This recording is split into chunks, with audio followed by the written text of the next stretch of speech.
estamos con Blanca, Catherine, Efraín, Amy, Yanela, Grace, Jesús, Jason, Carla, Natalie, Piero.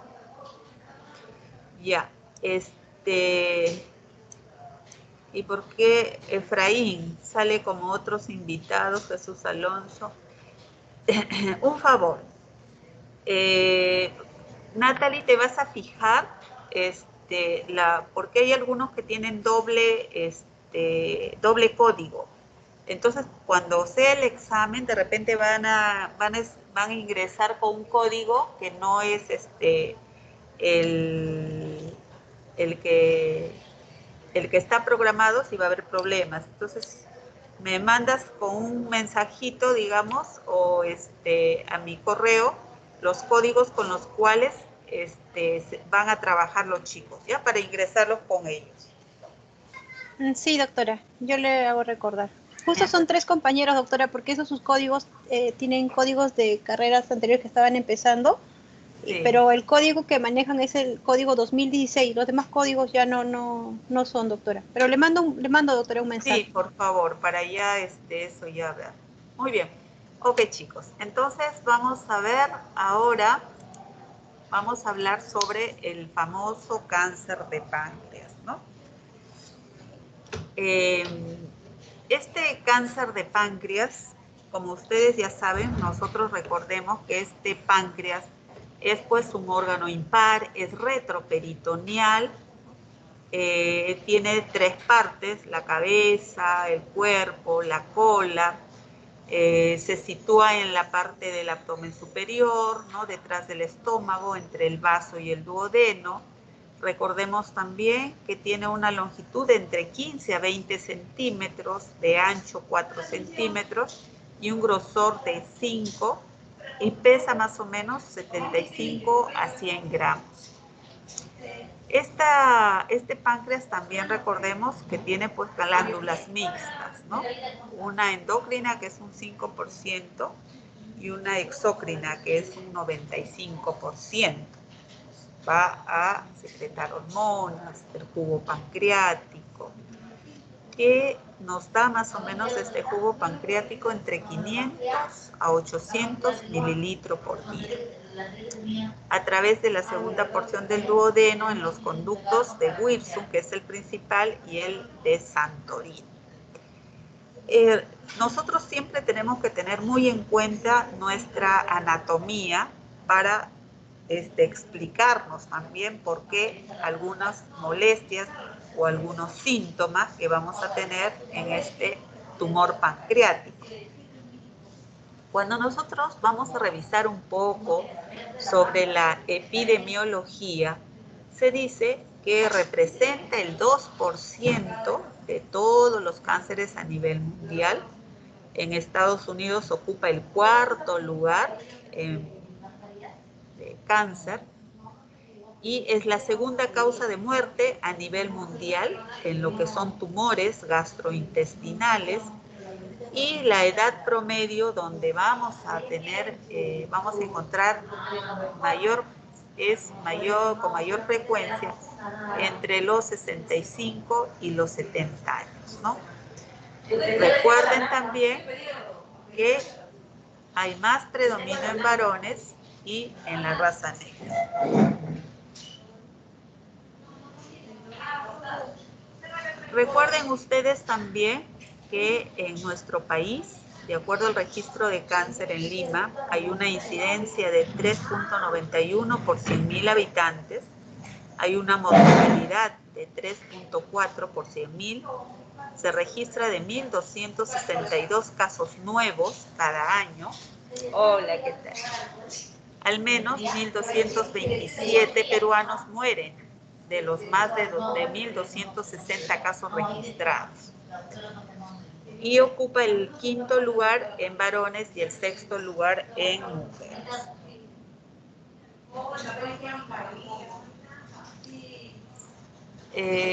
Continúa siendo un grave problema de salud sin resolver, ¿no? Entonces, es importante porque hay dificultades a veces en el diagnóstico Y también tiene mucha relación con la agresividad de la enfermedad. Es una enfermedad cuando ya la sintomatología es agresiva, evoluciona rápidamente. Y también, pues, no tenemos un tratamiento sistémico efectivo. La sobrevida a 5 años es menos de 2%.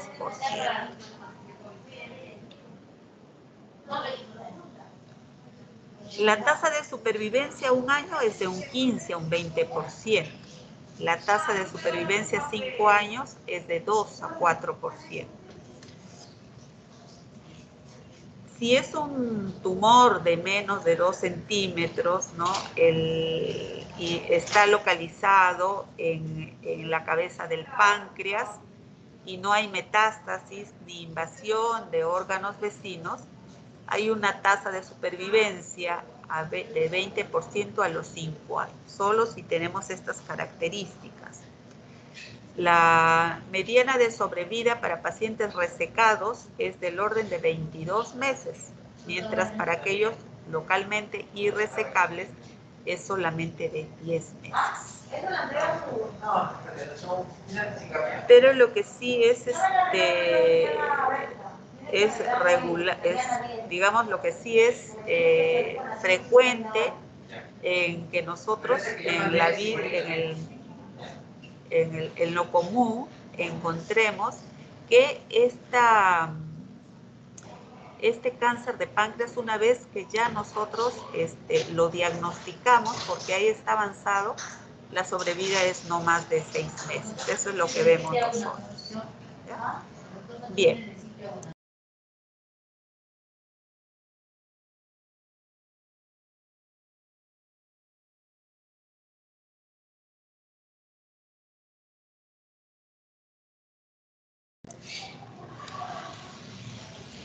Bien. Entonces acá nosotros recordemos que cuando hablamos de cáncer de páncreas, estamos hablando de un páncreas exócrino en un 95% que nos va a dar lo más frecuente, que es el adenocarcinoma. Este adenocarcinoma vamos a encontrar el mayor porcentaje en la cabeza, un 70%, en el cuerpo y cola un 30%. También podemos encontrar tumores pancreáticos quísticos, como el cistoadenocarcinoma mucinoso, el cistoadenocarcinoma seroso, el tumor pseudopapilar sólido. A nivel de páncreas endocrino, que es más o menos un 5%, acuérdense ustedes del síndrome de Soliren-Ellison, ¿no? Los famosos gastrinomas. El insulinoma, síndrome de neoplasia endocrina múltiple, el lipoma, el glucagonoma, somatostatinoma y también el tumor de células de los islotes no funcionales. Otro rubro aparte viene a ser pues los linfomas o cuando hay metástasis ya de otros órganos como de la mama, del pulmón o melanomas. Acá lo que nos interesa a nosotros estudiar muy claramente es este adenocarcinoma porque hace hasta el 90% de los tumores de páncreas.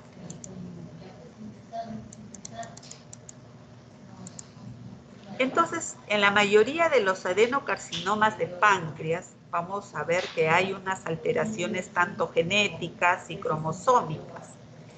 Ese epitelio ductal progresa desde la normalidad hacia grados sucesivos de neoplasia intraepitelial pancreática. De un 70 a un 95% presenta una mutación en el codón 12 del oncogen Carras, lo que estimularía pues la proliferación celular, ¿no? Tiene que ver también con la inactivación de los genes supresores, el CDKN2A, el P16, el P53, el DPC4 o llamado SMAD4. Esta base genética del cáncer de páncreas es muy compleja, es muy heterogénea. Se estima de que este cáncer pancreático contiene más o menos una media de 63 mutaciones genéticas. Entonces, por eso este adenocarcinoma es muy agresivo, ¿no? Es muy agresivo. Se habla de que si nosotros mejoráramos lo que es la biología molecular, lo que es la genética, entonces habría más posibilidades de prevenir este tipo de cáncer. Pero recordemos nosotros también en quiénes tenemos que estar nosotros pendientes, quiénes nos pueden desarrollar este cáncer de páncreas.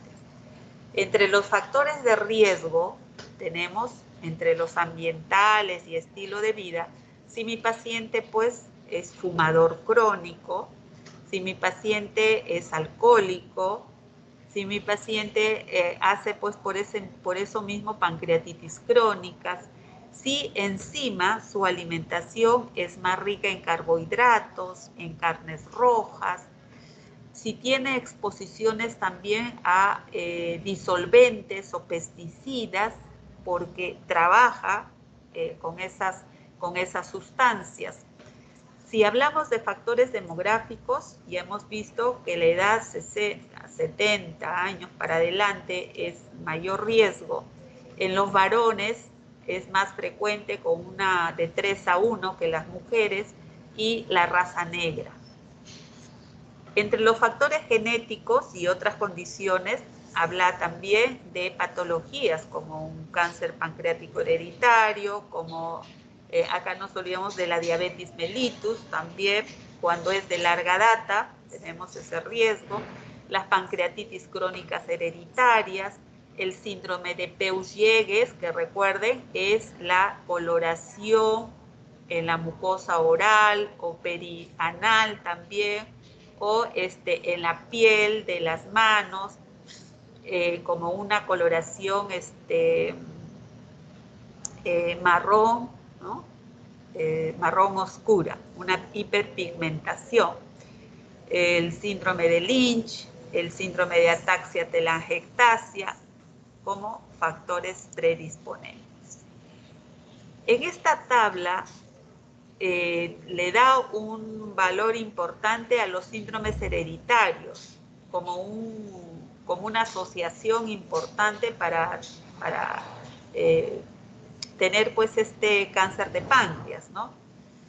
Por ejemplo, lo divide en riesgo bajo, que es la poliposis adenomatosa familiar, el cáncer de colon familiar no polipósico, como el síndrome de Lynch, ataxia telangiectasia.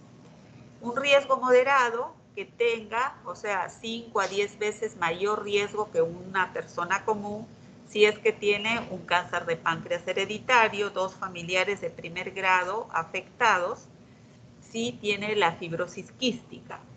Un riesgo elevado ya vienen a ser, o sea, tiene más de 10 veces de probabilidades de hacer este cáncer, aquellos que tengan un cáncer de páncreas hereditario, pero tenga más de 3 familiares de primer grado afectados, el síndrome de Peutz-Jeghers, el melanoma lunar múltiple, pancreatitis hereditaria y un riesgo variable según el tipo de mutación genética, ya sea por el cáncer de mama, cáncer ovárico, con las mutaciones en el BRCA1 o BRCA2.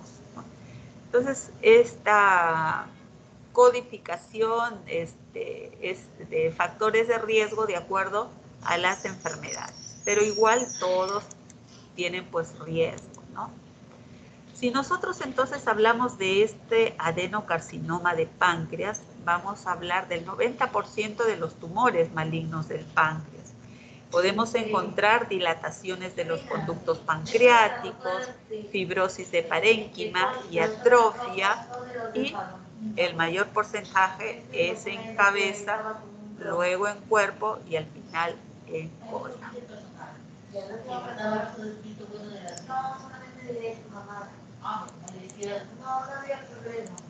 Las manifestaciones clínicas, ¿cuáles son? ¿Cuál es lo que yo pienso que mi paciente pueda estar teniendo un problema? Si ya mi paciente tiene baja de peso, lógicamente ya yo me pongo en alerta y es un síntoma que se puede presentar en muchos tipos de cáncer. Pero lo que sí me orienta es un dolor muy intenso que comienzan a tener estos pacientes y la ictericia, ¿no? Entonces, si asociamos esas tres manifestaciones clínicas con un dolor abdominal localizado en el epigastrio, con ictericia y pérdida de peso, pues allí a tener más, a poner, dice, las barbas en remojo. Y este dolor abdominal se ve en el 80% de nuestros pacientes, especialmente si están afectados el cuerpo o la cola. El dolor va a ser en epigastrio o puede ser también en ambos hipocondrios. La intensidad es severa, de un carácter sordo y se puede irradiar como en cinturón a las regiones dorsolumbares y es de predominio nocturno. Y el paciente nos refiere que va a empeorar cuando ingiere los alimentos o cuando está en el decúbito supino. Se alivia con la flexión ventral de la columna vertebral, por eso tienen esa posición antálgica que le disminuye un poco el dolor. La pérdida de peso lo vamos a encontrar pues hasta un 70% de nuestros pacientes.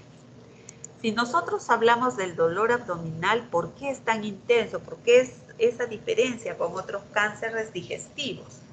Porque por la cercanía hay una invasión perineural del plexo celíaco y la compresión también del tumor a las estructuras vecinas, o porque hay una obstrucción parcial o total del conducto pancreático por la misma tumoración. Entonces eso produce dolor. Entonces estamos hablando de una pérdida de peso, de un dolor abdominal y de la ictericia. La ictericia generalmente va a ser va a estar acompañando al cáncer de cabeza de páncreas, por lo mismo que está obstruyendo las vías biliares. Y puede producir hasta un prurito generalizado por el incremento elevado también de estas bilirrubinas. El síndrome constitucional, pues, que se da hasta en un 40%, es la astenia, la anorexia, el malestar general y en algunos casos puede presentarse con colangitis, el síndrome de Courvoisier, ¿no? Que es esa vesícula biliar palpable, indolora, con ictericia. Suele asociarse también a tumores de cabeza de páncreas, carcinomas periampulares. Se habla también del ganglio de Virchow, ¿no? Que es una tumoración supraclavicular izquierda que también se encuentra en el cáncer gástrico. El ganglio de la hermana María José, que es un ganglio que sobresale a nivel umbilical.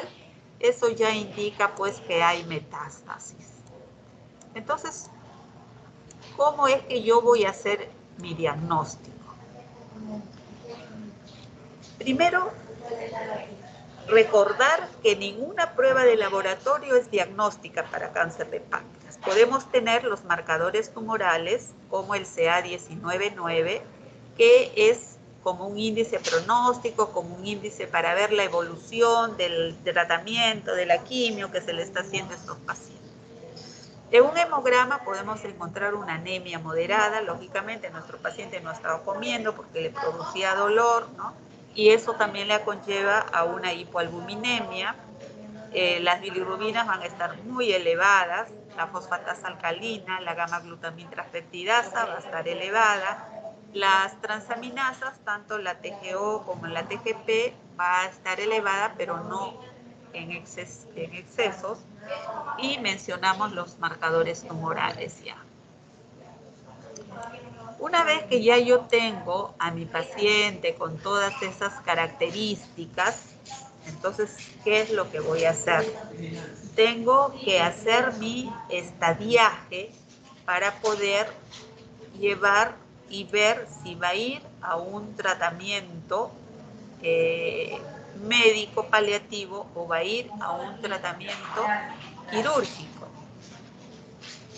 ya sabemos que la única modalidad terapéutica potencialmente curativa es la cirugía, es la resección de toda esa tumoración.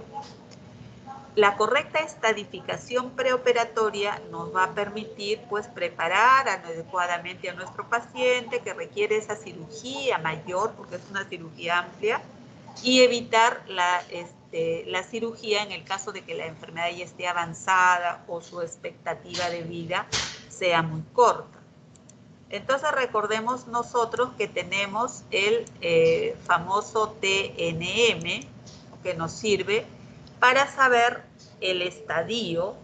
El T nos habla si hay tumor, TX, si el tumor no puede evaluarse, T0 cuando no hay evidencia de un tumor primario, el TIS, el TIS, carcinoma in situ, y el T1 es cuando hay un tumor, pero está limitado en el páncreas y tiene 2 centímetros o menor. El T2 es el tumor que está en el páncreas, pero es más de 2 centímetros en la dimensión mayor.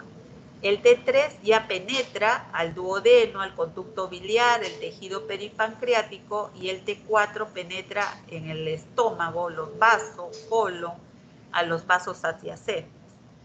En el N, que se refiere a los ganglios linfáticos regionales, el NX, sí, los ganglios linfáticos regionales no pueden evaluarse. El N0 cuando no hay metástasis a los ganglios linfáticos y el N1 cuando hay metástasis. Puede haber, como M, las metástasis distantes, ¿no?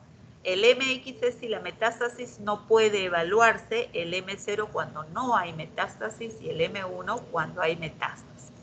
Entonces, de acuerdo a las etapas, ¿no?, que mencionamos acá, la 1, la 2, la 3, la 4A o 4B, va a ser el tratamiento. Y acá, por ejemplo, en la etapa 0 es si hay un carcinoma in situ, pero no hay metástasis, no hay ganglios, no hay metástasis, por lo tanto, puedo hacer una resección. En la etapa 1 puedo encontrar un tumor menos de 2 centímetros, también igualmente, no hay ganglios regionales, no hay metástasis, tengo un chance quirúrgico. En el T2 tengo un tumor, ¿no?, más de 2 centímetros, pero igual no hay ni ganglios ni metástasis, y así sucesivamente nosotros vamos viendo en cuál de las etapas está mi paciente para ver el tratamiento. Entonces, toda esa estadificación, el objetivo principal es ver si ese tumor es resecable o no resecable, ¿no? Más o menos lo que mencionábamos, si está localizado en páncreas, que puede ser resecable, ¿no? Si ya está comprometiendo, puede ser, dependiendo de las estructuras vecinas, puede ser, hay una posibilidad, pero ya si está avanzado, pues ya no vamos a poder mayormente hacer nada. Entonces, si mi tumor no contacta con ningún punto, con el eje venoso, mesentérico portal, ni con estructuras arteriales regionales, más fácilmente voy a poder decirle si es una lesión resecable, ¿no? Si el tumor ya invade los vasos sanguíneos, ¿no?, alrededor de las arterias o venas importantes, hace imposible una cirugía que elimine la enfermedad, pero hay que ver si se puede hacer el drenaje de la vía biliar en ese momento para aliviar un poco la ictericia, pero ya si hay invasión de los vasos sanguíneos, el riesgo de hacer mayor siembra, como dicen, es mucha, ¿no? Incluido acá los estadios T1 al 3N1, cuando los ganglios no se pueden resecar en el acto quirúrgico.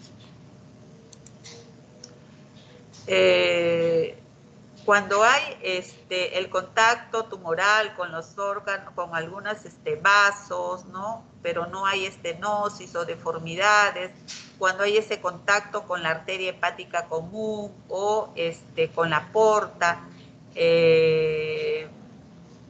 hay todavía riesgo igualmente para lo que es la resección. Entonces, mis criterios para poder hacer la resección, la resecabilidad de este tumor, es que no haya metástasis a distancia, que no haya afectación venosa del eje mesentérico portal, que no haya pues tampoco afectación del tronco celíaco, de la vena mesentérica, y nosotros acá vemos también la arteria hepática y la arteria mesentérica, ¿no? ¿Y en quién voy a decir ya mi paciente no lo voy a poder operar? Si yo tengo estos criterios de irresecabilidad.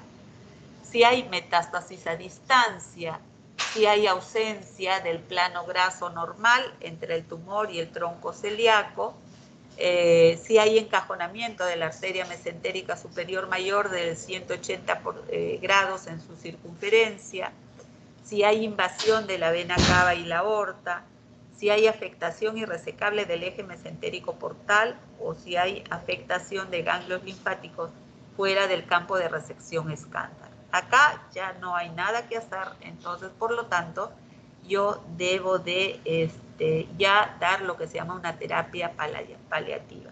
Pero ¿cómo yo llego a todo esto? Si es a mi paciente ya le he hecho una tomografía o una resonancia abdominal completa. Recuerden que tiene que ser, para el estadiaje se hace la tomografía de tórax también, de abdomen completo, o una resonancia en el caso de que tenga mis dudas diagnósticas, o una ecoendoscopía también, que me va a decir localizar también la lesión tumoral en el páncreas y los ganglios para hacer también el estadiaje. Entonces, tengo todo eso para poder yo hacer el estadiaje en este tipo de cáncer. Entonces, más o menos se dice que un 15% van a ser candidatos a cirugía en el momento del diagnóstico. Ya el 85% el tumor ya se ha diseminado, afecta estructuras vasculares cercanas y por lo tanto la extirpación pues se hace imposible. ¿Qué es lo que yo hago? Si tengo un estadio 1, como ya hemos mencionado, entonces lo que yo le voy a ofrecer a mi paciente es una resección pancreática radical, la famosa cirugía de Whipple, ¿no? Con o sin resección de la vena mesentérica superior. Puedo hacer una pancreatectomía distal o puedo hacer, si el tumor está en el cuerpo y cola, o una pancreatectomía total. En el Whipple se deja un pequeño de páncreas para lo de las enzimas, pero en los otros, en la total, pues se saca todo. Puedo hacer una resección pancreática y asociarlo con quimioterapia, con radioterapia. O puedo hacer una radioterapia con o sin tratamiento quirúrgico, sin quimioterapia, pre, intra o postoperatoria coadyuvante. Todos estos tratamientos, de acuerdo a los estadios, el oncólogo clínico es el que nos va a hacer de ayuda. Esta pancreatectomía, entonces la Whipple, la pancreatoduodenectomía, incluye antrectomía, más o menos se reseca del 40 al 50% del estómago, una colecistectomía, ¿no? Colecistectomía, una resección del colédoco distal de la cabeza de páncreas, del duodeno, yeyuno proximal y ganglios regionales, ¿no? Queda más o menos de esta forma. Y se queda como una pancreático-yeyunostomía o una hepatoyeyunostomía o una gastroyeyunostomía. En los estadios 2, en el estadio 3 y en el estadio 4A, que ya hemos mencionado nosotros acá, ¿no? Hasta acá, estas etapas, ya allí lo único que le voy a indicar a mi paciente es algo paliativo, ¿no? Una pancreatectomía cuando es factible, con o sin quimio, radioterapia, radioterapia con o sin quimioterapia, un bypass paliativo quirúrgico, un stent endocópico o percutáneo, ¿no? Estos stent se hace mediante la CEPRE o colangiopancreatoendoscopía retrógrada para poner en el conducto, en el colédoco y poder drenar esa gran cantidad de bilis acumulada, o puede ser por percutáneo por un radiólogo intervencionista. En el estadio ya 4B solamente va a ser paliativo, ¿no? Quimioterapia, en esos, los quimioterápicos ahora tratan de tener menos efectos adversos, siempre no dejar de lado el fluorouracilo, que es muy buen producto, y puede ser la gemcitabina u otros más, ¿no? En todo caso, un bypass paliativo quirúrgico con un stent percutáneo o endoscópico. Pero generalmente en este caso ya lo que hacemos es solamente terapia del dolor y terapia para disminuir la hiperbilirrubinemia mediante o un stent pancreático o una que puede ser también por CEPRE o ponerlo por forma percutánea.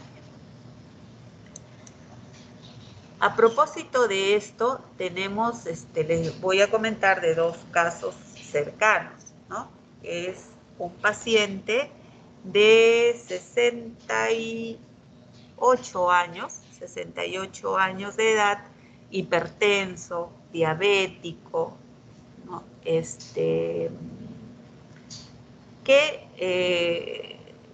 trabajaba en nuestro servicio en gastroenterología, jefe de muchos años en la Universidad Villarreal, muy reconocido, muy querido, con muchos cargos, ¿no? Administrativos, una persona muy especial, y comienza con dolor en epigastrio, ¿no? Dolor en epigastrio, me está molestando, cuando como me fastidia. Bueno, endoscopía digestiva, una gastritis, unas cuantas erosiones, y, bueno, hay que darle su tratamiento, inhibidor de bomba, y su peso se mantenía, el apetito todavía de lo que era, había disminuido un poco, pero tenía ganas, y sí había bajado un poco de peso, ¿no? Pero no extremadamente. Entonces sus síntomas eran dolor en epigastrio, que se incrementaba con los alimentos, un poco una hiporexia no muy marcada, una baja de peso también no muy marcada, que pensamos que era por el problema de su diabetes. Se le hace una ecografía abdominal porque persistía el dolor a pesar de los inhibidores, de repente pensando en un problema pues vesicular, etc. Cuando allí el ecografista le encuentra una tumoración en páncreas que no se definía muy bien. Entonces en la tomografía salió una tumoración ya en cola de páncreas. Por eso es que no tenía tanta esa sintomatología tan marcada, pero sí el dolor no era tampoco tan intenso. Entonces con esta tomografía y ya se vio que había algunos ganglios, que había metástasis, ¿no? En el hígado, y igualmente su familiar también médico, dijo no, vive en Estados Unidos, lo llevó allá, su hermano, esto que el otro. Y cuando regresó pues adelgazadísimo, ya había iniciado su quimioterapia, y desde el momento del diagnóstico a lo que falleció, 6 meses. Y falleció justo el día del maestro, ¿no? el Día del Maestro, y falleció acá en el hospital porque fue traído, ya no se alimentaba, el dolor era muy intenso, se le hizo una gastrostomía endoscópica para alimentarlo, etcétera, pero bueno, no resistió. Entonces falleció, y por eso el servicio toma su nombre, el servicio de acá del hospital de gastro. Ese es un caso, ¿no? Entonces, el otro caso es un paciente de 48 años, odontólogo de profesión.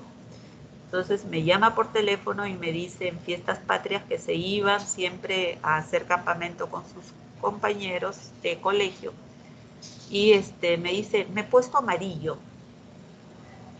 Qué raro, te has puesto amarillo, será una hepatitis, ¿cómo está la vesícula? ¿No te duele? ¿No esto, el otro? Me dice, me duele la espalda, ¿no? Entonces, ¿qué sucedía? Recordando nosotros que unos meses él se había caído del caballo y asumía que el dolor en la espalda era porque le habían puesto hasta como una faja, ¿no? Entonces el dolor, pero ya en alguna de las reuniones lo veíamos casi que no quería comer, no se había bajado de peso, pero estaba un poquito, no como antes. Entonces le digo, bueno, hay que hacerte todas tus pruebas, su perfil hepático, su perfil, como comía fuera de casa, todo, de repente una hepatitis, algo, a ver, y como era muy enamorador, dijimos por ahí, de repente te has contagiado, esto le hicimos hepatitis B, hepatitis C, hepatitis A, su perfil hepático y todo. Y, y bueno, no,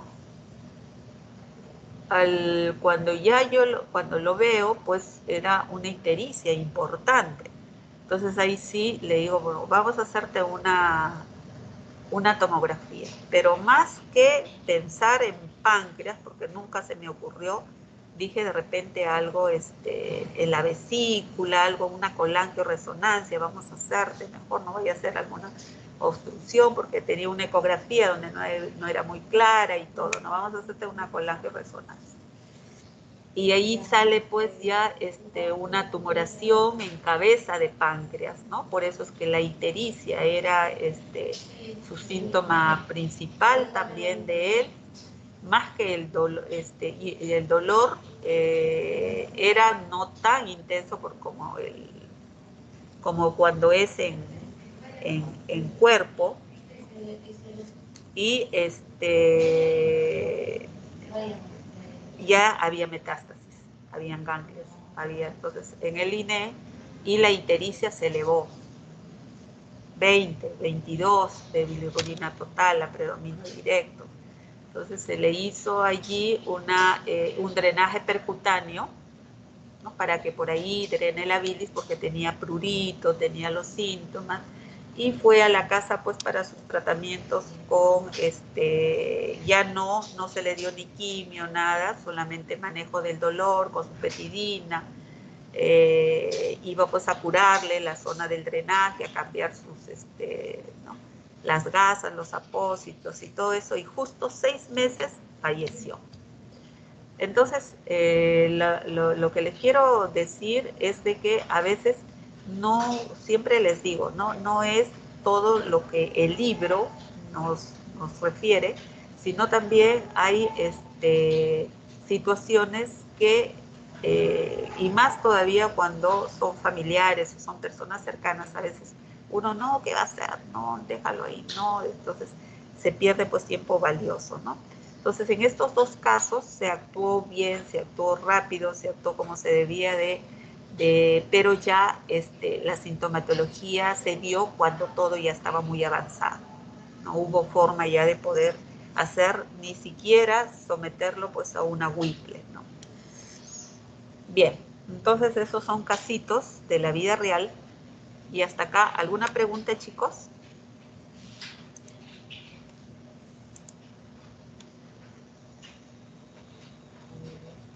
Doctora, ¿Todo buenas claro? tardes. Doctora, tengo una consulta.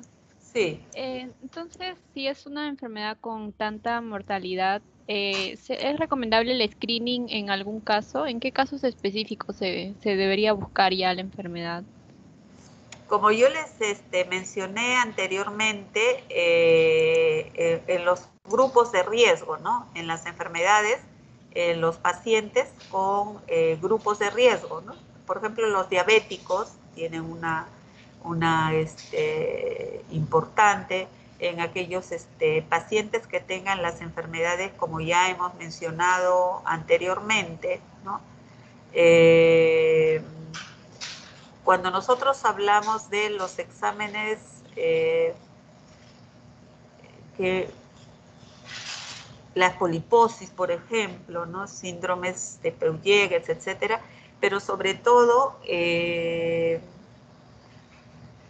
evitar los factores de riesgo importantes como el tabaco, el licor, la comida excesiva en carnes rojas, muy excesiva en grasas. Eso nos va a prevenir de no solamente del cáncer de páncreas, sino de diferentes tipos de cáncer de colon, de estómago, etcétera, ¿no? La edad también tiene que ver, ¿no? Entonces sí, pues hay que hacernos de repente una ecografía abdominal cada cierto tiempo para ver que no, aunque en una ecografía a veces el páncreas no es muy evidente por el gran meteorismo que tenemos, pero un buen ecografista sí nos puede ser de ayuda. ¿Otra pregunta? Entonces acuérdense ustedes que en la ecografía abdominal también tiene una sensibilidad menos del 70%, en una tomografía es el método de elección, ¿no? Tiene una especificidad y una sensibilidad de más del 90% y nos sirve para ver la localización del tumor, el tamaño, la invasión, si hay ganglios o no comprometidos, si hay metástasis hepática, metástasis peritoneal, la resonancia para complementar las tomografías, la CEPRE, que en los casos, como les decía, de ictericias obstructivas, para hacer un cepillado, un aspirado del jugo gástrico o para poner las prótesis biliares y pancreáticas, la ecoendoscopía también, que nos sirve para ver tumores pequeños, para ver si hay ganglios comprometidos. Nos podemos hacer también mediante la ecoendoscopía una biopsia por aspiración con aguja fina para complementar nuestro diagnóstico, ¿no?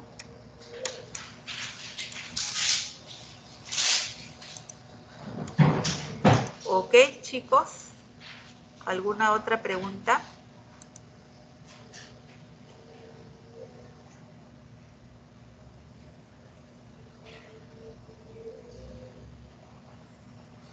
Bien, entonces ya estamos casi a puertas del terminar nuestra